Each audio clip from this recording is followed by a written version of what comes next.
Hello children, how you are all? I hope you all are doing well at home. Okay, now we'll continue with the activities related to chemical changes. So come to activity 7. Aim for this activity is to observe the formation of new substances when iron nail is placed in copper sulfate solution. So there is a substance, there is a salt, copper sulfate, CuSO4. So in this solution, if you put iron nail, we will observe what happens. Materials required: a beaker, water, copper sulfate, a stirrer, a spatula, a test tube stand, and a clean iron nail. Procedure. So let's see what we have to do in this. Fill a beaker half with water. Add a spatula of copper sulfate to it. Now as you add a spatula full of copper sulfate to it, it will form a solution of copper sulfate. Stir it well. A blue colored solution is formed. This gives you a hint that copper sulfate is blue in color. Pour some of this solution into a test tube and place it aside in a test tube stand. So you have to put it in the test tube stand separately. Take a clean iron nail, observe its color. Place it gently in the beaker containing copper sulfate solution. Leave this setup for about half an hour. Note if the blue color of the solution has faded away, which we will see in a video following this activity. Compare this with the sample you have saved in the test tube. So let's watch a video to see what happens. Let's perform this activity. Material required: iron nails, sandpaper, test tubes, copper sulfate solution, thread, clamp stand, and test tube stand. Take two test tubes marked as A and B, and in each test tube pour about 10 ml of copper sulfate solution.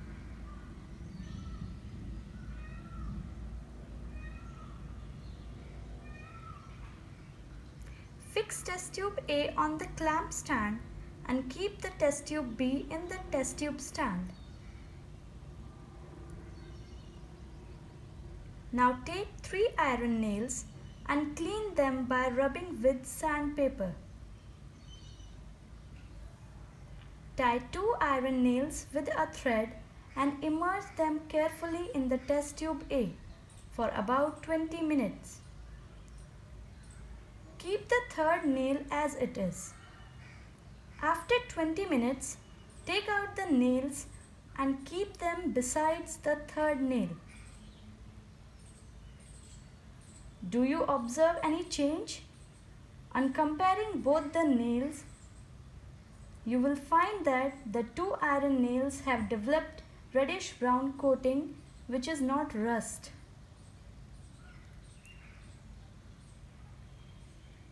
Now compare the change in color of test tube A and B. You will find that in test tube A, the blue color disappears and a greenish color developed.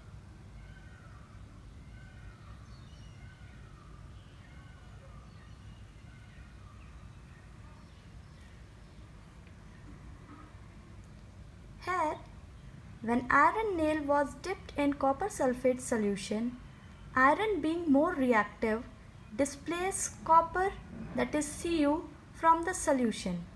As you know, copper sulfate is blue in color. This iron comes in the solution and displaces copper. Iron sulfate, FeSO4, is green in color and the copper gets deposited on iron nail, making a reddish brown coating on iron. Let's continue. Observation. The blue colored solution becomes green and iron nails become reddish brown. Please note that the iron nail here didn't get rusted. Conclusion. When an iron nail is placed in copper sulfate solution, a new substance called ferrous sulfate is formed and copper gets deposited on the iron nail. This change can be represented as copper sulfate, which is blue in color, when reacts with iron, forms ferrous sulfate, which is green in color, along with copper deposited on iron nail. Since new substance ferrous sulfate and copper are formed, it is a chemical change. See children, here copper sulfate when reacts with iron,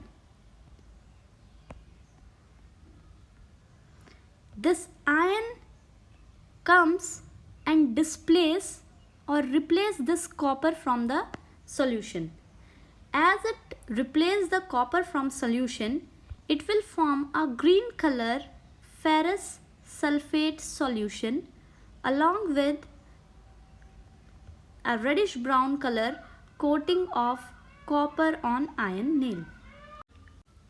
Thus, from these activities, we can conclude that a chemical change is usually accompanied by first, change in color. Try to recall in which activity you saw change in color. When an iron nail is kept in copper sulfate solution, the color of copper sulfate solution was blue. The iron nail, it becomes reddish brown. So you all can see the change in color of iron nail due to a deposition of reddish brown copper. Let's cite another example. In another example, when white crystals of lead nitrate are heated, a reddish brown gas nitrogen dioxide is evolved. A yellow colored lead monoxide is formed. Let's see this. See here, when lead nitrate is heated, the brown fumes of nitrogen dioxide is released. So here, when lead nitrate is heated, it produces a brown color gas, that is nitrogen dioxide, along with oxygen gas, and the left out salt is lead monoxide. So we can conclude that a chemical change is accompanied by change in color. Let's see the second point. Release or absorption of energy in the form of heat or light. Try to recall any example in which you saw production of heat or light energy. On burning magnesium ribbon, it gives out a dazzling white light, and when zinc granules are kept in hydrochloric acid, heat is released, making the test tube warm. In another example, when carbon and sulfur are heated, carbon disulfide is formed. Heat energy is absorbed in this reaction. When carbon is reacted with sulfur, it forms carbon disulfide. Here, reactions can be categorized into two types. The first one is the one in which energy is released in the form of heat or light, are called as exothermic reaction. Exo means exit, thermic means heat. So the reaction from which heat energy is released is called exothermic reaction.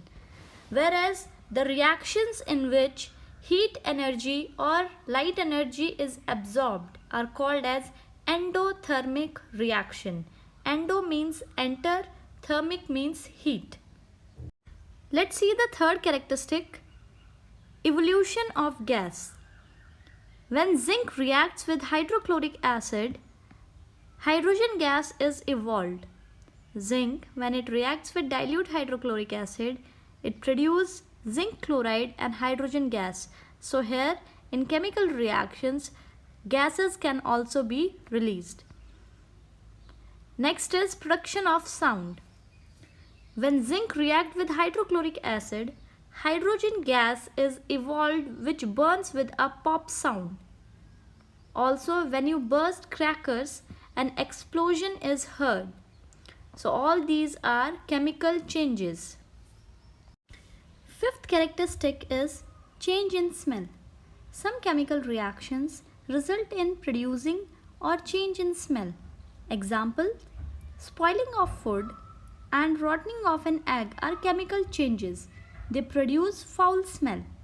So you all might have observed it. When food gets spoiled, the smell of food changes and it produces foul smell, that is a bad smell. Children, let's now see the difference between physical and chemical changes. Physical change.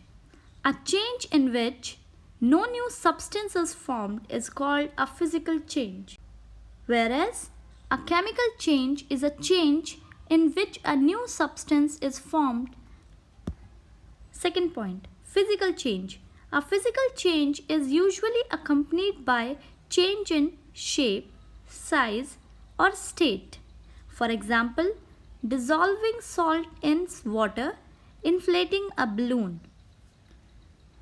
Second point, chemical change. A chemical change is usually accompanied by a change in color, release or absorption of heat or light, evolution of gas, production of sound of a gas, or change in smell. Examples: rusting of iron, spoiling of food, burning of coal, etc. Third point, physical change.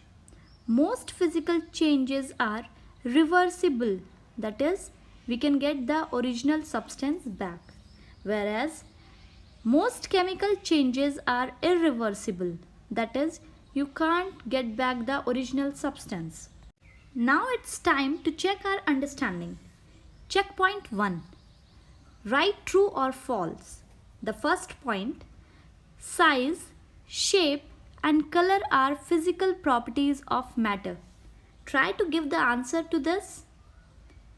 And the answer is true. Second question. In a chemical change, a new substance is formed. And the answer to this is true. The third point.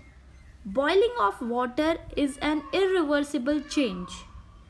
Try to answer it, and the answer to it is false, as it is a physical change. Fourth question. Zinc granules do not react with hydrochloric acid. What do you think, whether it is true or false? And answer to it is false. Let's continue with the notebook question answers. Question number 6. Give examples where chemical changes are accompanied by change in smell. The answer to this is spoiling of food and rotting of egg. Question number 7. What are the characteristics of chemical change? Characteristics of a chemical change are change in color. Second, release or absorption of energy in the form of heat and light. Third, evolution of gas. Fourth, production of sound. Fifth, change in smell. The last question. Write the differences between physical and chemical change. Physical changes. No new substance is formed in this. Second, generally reversible in nature. Third, usually accompanied by change in shape, size, or state. Example, freezing of water. Chemical changes. First, new substance is formed. Generally irreversible in nature. It is usually accompanied by change in color and smell, release or absorption of energy in the form of heat or light, evolution of gas, production of sound. Example, rusting of iron. Children, you have to copy these question answers in your notebook from the PDF provided to you. I hope you enjoyed the video. So keep smiling, stay healthy, and stay at home. Have a great day.